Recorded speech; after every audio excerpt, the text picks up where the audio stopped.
아내와 불륜 관계에 있다고 의심하는 남성이 사는 집을 찾아가 초인종을 누르고 복도를 서성인 60대 남성에 대해 법원이 주거 침입 유죄를 선고했습니다. 판결로 보는 세상입니다. 60살 윤모 씨는 자신의 아내가 고등학교 동창인 A씨와 불륜에 빠졌다고 의심했다고 합니다. 이에 육 씨는 아내와 불륜 관계를 끊으라고 경고하기 위해 지난해 12월 12일 낮 1시쯤 A씨에게 전화를 걸었지만 A씨는 육 씨의 전화를 받지 않았습니다. 전화 통화가 안 되자 여러모로 화가 난 육 씨는 같은 날 오후 4시쯤 A씨의 주거지인 서울 종로구 한 빌라로 직접 찾아갔습니다.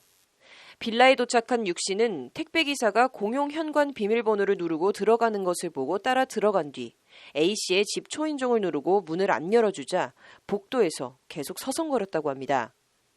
주거침입 혐의로 기소된 육 씨는 재판에서 A씨가 연락을 받지 않아서 불륜 관계를 그만두라고 직접 말하기 위해 부득이하게 A씨의 집을 찾아갔다고 항변했습니다.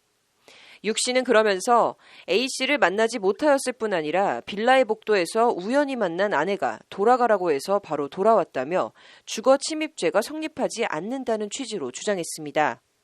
통상 공동주택의 경우 현관 안이나 공용 계단, 복도 등의 경우도 중어침입에 해당합니다. 이를 위반하면 3년 이하의 징역 또는 500만 원 이하의 벌금에 처해집니다.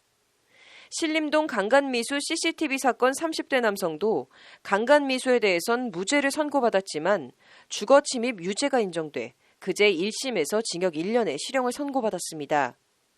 육 씨에 대해서도 1심인 서울중앙지법 형사 16단도 김용천 판사는 중어침입 혐의를 무죄로 판단해 벌금 70만 원을 선고했다고 오늘 밝혔습니다. 피고인의 행위는 동기, 목적을 살펴봤을 때 긴급하고 불가피한 것으로 볼 수 없다. 피해자가 만나기를 거부했음에도 집에 찾아간 것은 피해자의 의사에 반하는 것으로 주거침입의 고의성이 인정된다는 것이 재판부 판단입니다. 강간이나 강도 등을 피하기 위해 다른 사람의 주거에 동의 없이 들어간 긴급 피난의 경우에 해당하지 않는다는 취지의 판결입니다. 재판부는 피고인은 피해자로부터 용서를 받지 못하고 오히려 책임을 회피하는 태도를 보여 죄책이 가볍지 않다면서도 다만 피고인에게는 범죄 전력이 없다고 벌금형 양형 사유를 밝혔습니다.